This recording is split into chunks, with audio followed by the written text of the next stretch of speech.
Iran ஒரு கொலைப்பட்டியலை வெளியிட்டிருக்கிறார். இந்த கொலைப்பட்டியல் வெளியிட்டதன் மூலமாக நிலவரம் ரொம்பவே கலவரமாக மாறி போய்விட்டது.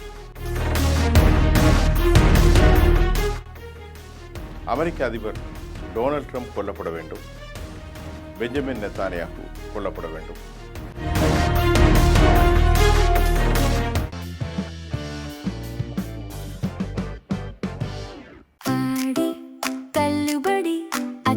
பேரும் அல்லம்படி 6 முதல் 60% வரை ஆடி தள்ளுபடியுடன் சூப்பர் சரவணா ஸ்டோர்ஸ், சென்னை, மதுரை, கோவை.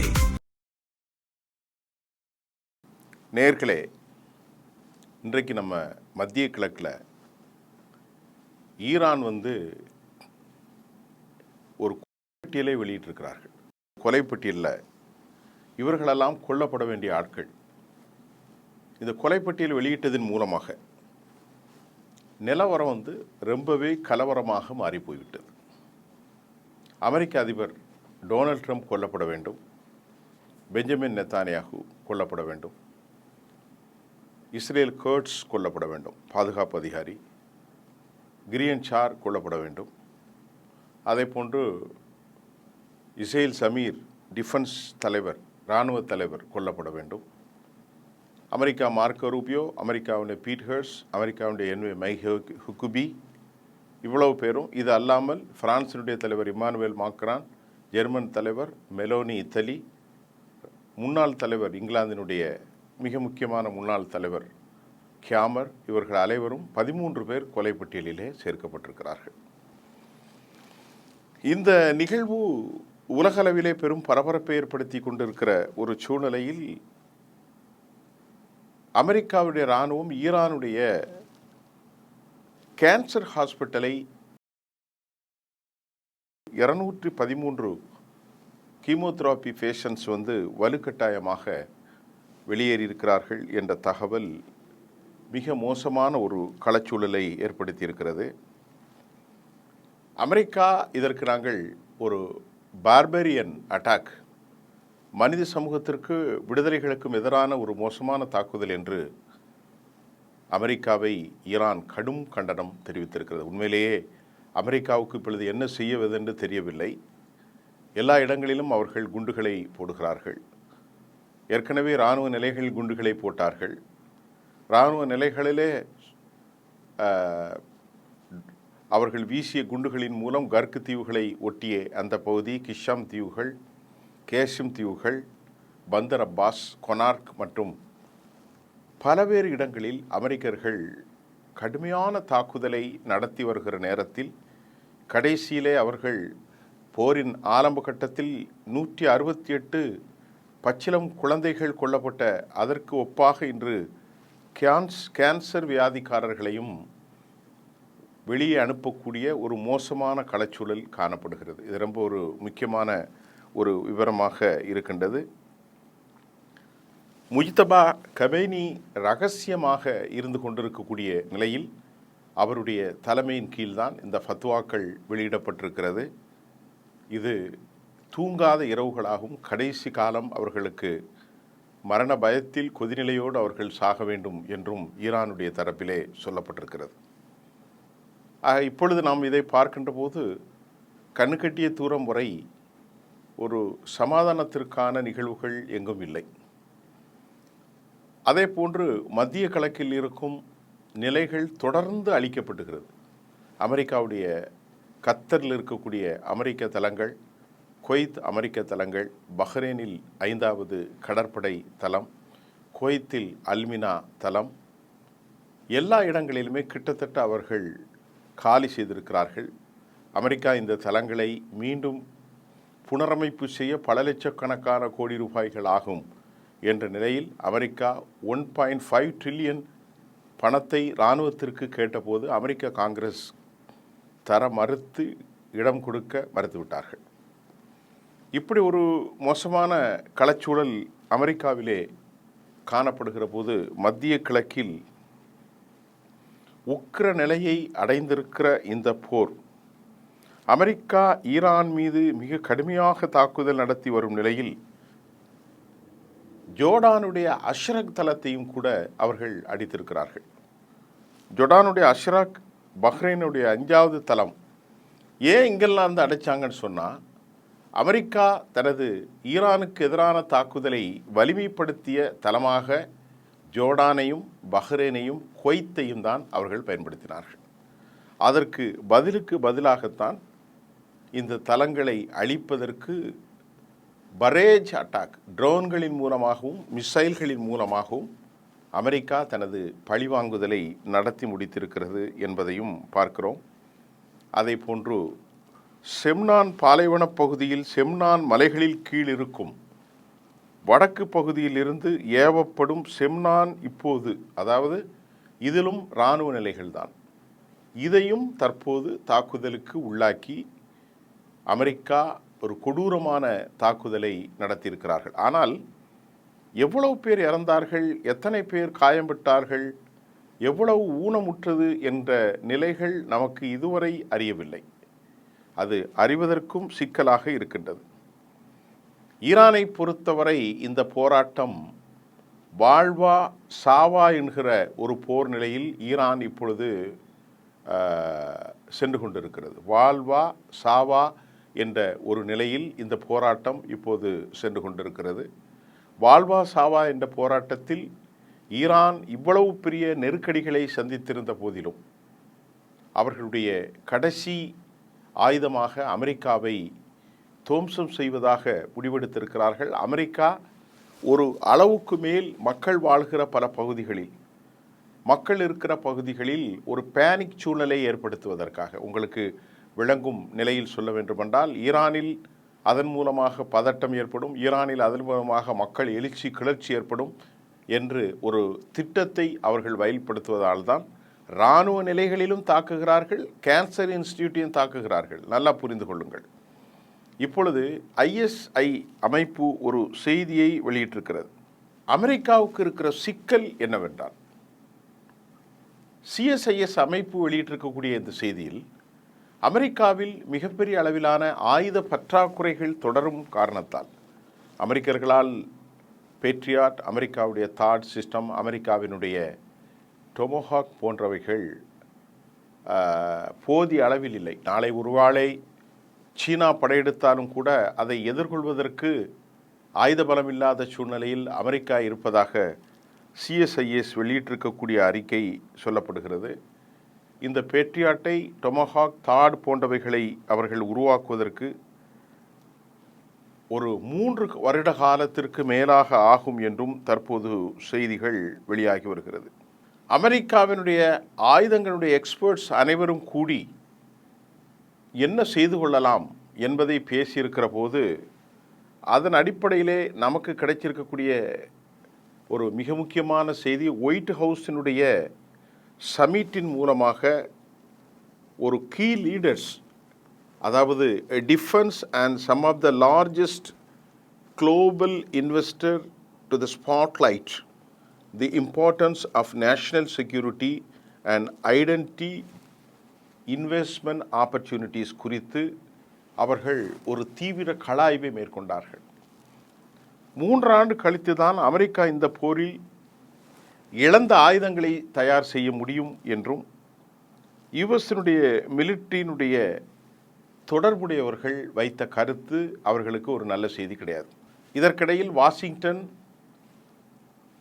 தி ஜோ ரோகன்ஸ் எக்ஸ்பீரியன்ஸ் என்ற நிகழ்ச்சியிலே அமெரிக்காவினுடைய துணை ஜனாதிபதி ஜெடி வான்ஸ் அவர்கள் பேசும்போது ஒரு மிக முக்கியமான, உலகம் அதிசயிக்கத்தக்க ஒரு செய்தியை சொன்னார். அந்த செய்தியிலே அமெரிக்காவை இந்த போருக்கு இழுத்து விட்டதின் மூல காரணம் பெஞ்சமின் நெத்தானியாகும் அவருக்கு சார்புடைய யூதர்களும் தான். ஏற்கனவே பெரிய அளவில் இஸ்ரேல் இராணுவம் பணத்தை கொடுத்து அதன் மூலமாக அமெரிக்காவில் ஒரு பெரிய யூத லாபியை உருவாக்கி இத்தனை சீரழிவுக்கும் காரணமானதாக, இத்தனை போரை ப்ரொவோக் பண்ணுவதன் காரணமாக அமெரிக்கா தான் இருந்திருக்கிறது என்பதை அவர் தெளிவாக சொல்லியிருக்கிறார். அமெரிக்கா தான் இந்த போருக்கு காரணமாக, அமெரிக்காவை தூண்டிவிட்டது இஸ்ரேலாக தான் இருக்கிறது. இஸ்ரேலுடைய இந்த தூண்டுதல் தான் காரணம். இப்போது வரக்கூடிய சனிக்கிழமை அவர் பேச வருகின்ற ஒரு சூழ்நிலை. அந்த பேச்சுவார்த்தை இப்போது இல்லை. கிரகம் லென்ஸினுடைய அடக்கத்திற்காக அவர் வரப்போவதாக சொல்லப்படுகிறது. ஆக இந்த சூழ்நிலையில் அமெரிக்காவை தூண்டிவிட்டு உலகத்தின் அமைதியை கெடுத்ததில் யூத லாபியினுடைய ஒரு பங்கு இருக்கிறது என்றும், யூதர்கள் பெரும் பணத்தை அமெரிக்காவில் கொட்டி அதன் மூலமாகத்தான் இந்த போருக்கு மீண்டும் உருவகித்திருக்கிறார்கள் என்று அமெரிக்காவுடைய துணை பிரதமர், துணை ஜனாதிபதி ஜேடி வான்ஸின் கருத்துக்கு இதுவரை இஸ்ரேல் எந்த பதிலும் சொல்லவில்லை. அவர்கள் மௌனியாகத்தான் இருக்கிறார்கள். அப்படி என்றால் நாம் என்ன புரிந்து கொள்ள முடிகின்றது? உண்மையிலேயே இஸ்ரேல் இந்த போரை நடத்துகிறது. அவர்களின் லாப நோக்கம். இஸ்ரேலுடைய அதிபர் பெஞ்சமின் நெத்தானியாகு 75 வயது, ஒரு கிரிமினல் குற்றவாளி, ஊழல் வழக்கில் இருக்கிறது. இந்த போரை அவர் தொடர்ந்து ஜிண்டோயிசத்தை உருவாக்கி யூத மக்களிடத்தில் நாம் யூதர்கள் வெற்றி பெற வேண்டும் என்றெல்லாம் சொல்ல வேண்டிய கடப்பாடும் சூழலும் இருக்கின்ற ஒரே சூழலில் இந்த போரை ப்ரொவோக் பண்ணுவது மட்டும்தான் அவருடைய வெற்றி. அந்த இலக்கை நோக்கி அவர் பயணித்து கொண்டிருக்கிறார். அதில் ஒரு சிக்கலும் இல்லை. ஆகவே ஜேடி வான்ஸுடைய கருத்து ரொம்ப முக்கியம் வாய்ந்தது. அவர் ஐரோப்பா யூனியன்லேருந்து பேசலை, சவுதியிலேருந்து பேசலை, கத்தர்லேருந்து பேசலை, அமெரிக்காவிலிருந்து ஒரு சாமானியராக பேசவில்லை. அவர் அமெரிக்காவினுடைய அதிபர், துணை அதிபர், அடுத்த தேர்தலுடைய ஜனாதிபதி வேட்பாளர், மார்க்கோ ரூபியோவை விட வலிமையானவர், சமாதான பேச்சுக்கு பாகிஸ்தானுக்கு சென்றவர். இப்படி பல சிறப்புகள் அவருக்கு உண்டு. இப்போது அவர் இந்த விவகாரத்தில் இந்த போரை நடத்தி கொண்டிருப்பதும் மக்களை தூண்டுவதும் யதார்த்தத்திற்கு வித்தியாசமான ஒரு சூழ்நிலையை யூதர்கள் சேர்ந்துதான் இந்த குழப்பத்தை காரணமாகிவிட்டார்கள் என்று அமெரிக்காவுடைய துணை ஜனாதிபதி ஜேடி வான்ஸ் இஸ்ரேலை குற்றம் சாட்டி இருப்பது மிகுந்த பரபரப்பை ஏற்படுத்தியிருக்கிறது. இது அவ்வளவு எளிதாக கடந்து செல்ல விஷயமல்ல. ஆகவே இஸ்ரேல் இன்னும் எந்த கருத்தும் இதுவரை தெரிவிக்கவில்லை. அவர் மேலும் ஒரு கருத்தை சொல்கிறார். அமெரிக்காவில் இருக்க பழமைவாத குரூப்புகள், யூத கிறிஸ்தவ பழமைவாத குரூப்புகளிடத்தில் ஒரு மிகப்பெரிய லாபியை உருவாக்கி அதன் மூலம்தான் இந்த போரை இவர்கள் நடத்துகிறார்கள் என்றும் ஜேடி வான்ஸ் தெரிவித்திருக்கிறார். யூத கிறிஸ்தவ பழமைவாதிகளிடத்தில் ஒரு பெரிய லாபியை உருவாக்கி அந்த லாபியின் மூலம்தான் இந்த போர் நடத்தப்படுகிறது என்று தெளிவாக வெளியாக அமெரிக்காவுடைய ஜேடி வான்ஸ் சொல்லியிருக்கிறார். இந்த நிலையில் ஜேடி வான்ஸ் உலகிலிருந்து இஸ்ரேல் இந்த மாதிரியான சூட்சமங்கள் செய்வதுதான் அவர்கள் தனித்து விடப்பட்டிருக்கிறார்கள் என்றும் எச்சரிக்கை செய்தது மட்டுமல்ல, தனது நம்பகமான உலகத்தின் ஒரு சூப்பர் பவரை எதிர்த்து பேசக்கூடிய அளவிற்கு நீங்கள் வந்துவிட்டீர்கள் என்றும் கடும் கண்டனத்தை தெரிவித்திருக்கிறார். ஜேடி வான்ஸினுடைய இந்த கருத்துக்கள் மிகுந்த முக்கியத்துவம் வாய்ந்ததாக இருக்கிறது. உலகத்தின் எல்லோருடைய வெறுப்பையும் பெற்றவர்களாக யூதர்கள் மாறிக்கொண்டிருக்கிறது. கொலை செய்துதான் தர்மம் என்ற லெவலுக்கு நீங்கள் தலைவர்களை கொலை செய்கிறீர்கள் என்று என்னென்னலாம் பேச முடியுமோ அவ்வளவும் ஈரானின் சார்பாக அமெரிக்காவினுடைய துணை ஜனாதிபதி ஜேடி வான்ஸ் பேசியிருப்பது மிகுந்த முக்கியத்துவம் வாய்ந்ததாக காணப்படுகிறது. இதற்கிடையிலே பந்தர் அப்பாஸ் துறைமுகம் போன்ற பல்வேறு துறைமுகங்கள் தாக்குதலுக்கு உள்ளாகி இருக்கிறது. துறைமுக நகரங்களை அவர்கள் ஒன்றிணைக்கிறார்கள். அமெரிக்காவுடைய சப்ளை செயினை அவர்கள் கை வைக்க பயப்படுகிறார்கள். அதாவது ஈரானுடைய சப்ளை செயினை. இப்பொழுது ஈரான் இதனை முழுமையாக இழுத்து மூடியிருப்பதால் அமெரிக்கா ஒரு புதிய ஆயுதத்தை 9 கோடி இந்திய மதிப்பிற்கு ஒரு தனி வேக ட்ரோன்கள் பொருத்தப்பட்ட தானியங்கி தாக்குதலை ஹெர்மூஸில் அவர்கள் அனுப்பியிருப்பதாகவும் இது கொஞ்சம் சிக்கலை ஏற்படுத்தும் என்றும் நம்பக்கூடியதாக இருக்கின்றது. இதில் கொஞ்சம் சிக்கல்கள் இருக்கலாம் என்றும் நம்பக்கூடியதாக ஒரு தகவல் இருக்கின்றது. இந்த நிலையின் மூலம் அது மட்டுமல்ல, பந்தர் அப்பாஸை அடித்து அதே போல் கர்க்கு தீவுகள், பந்தர் அப்பாஸ், கர்க்கு தீவு, சபாகர் துறைமுகம், அவர்கள் துறைமுக நகரங்களை ஏன் அடிக்கிறார்கள் என்றால் அப்போதுதான் ஈரானுடைய பொருளாதாரத்தை மட்டுப்படுத்த முடியும் என்று அவர்கள் நம்புகிறார்கள்.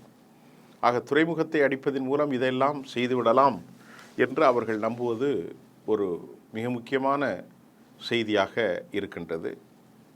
இதனை அடுத்த ஒரு மிக முக்கியமான செய்தி ஒன்றில் நாம் இப்போது இறுதியாக செய்திக்கு வந்துவிட்டோம்.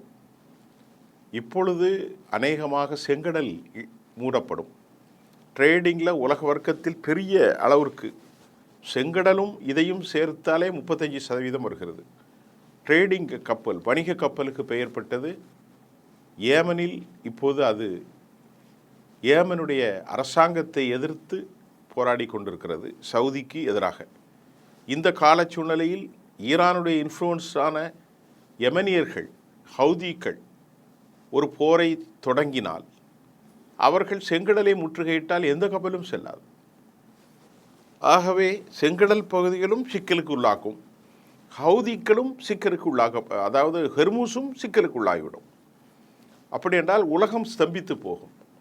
இப்போ அமெரிக்கா எடுத்திருக்கக்கூடிய இந்த ராட்சச விளையாட்டு கடைசி ஆயுதமாக ஏதாவது செய்து பார்க்கலாம் என்று தான் அவர்கள் எண்ணுகிறார்கள். ஆகவே தான் சிஎஸ் அந்த அமைப்பு சொல்லியிருக்கிறது, அமெரிக்கா விட்டுவிட்டு தாக்குவதின் நோக்கமே அவர்களிடத்தில் ஆயுத பற்றாக்குறை தான். ஆயுதங்கள் அவரிடத்தில் இல்லை.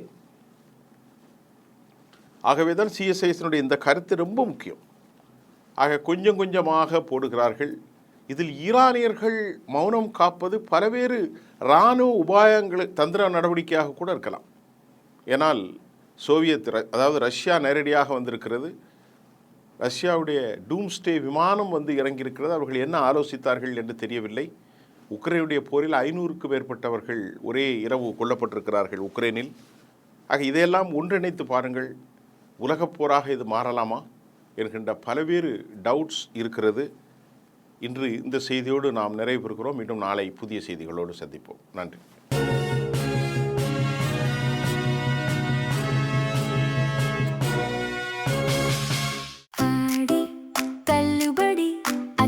பேரும் அல்லம்படி 6 முதல் 60% வரை ஆடித் தள்ளுபடியுடன் சூப்பர் சரவணா ஸ்டோர்ஸ், சென்னை, மதுரை, கோவை.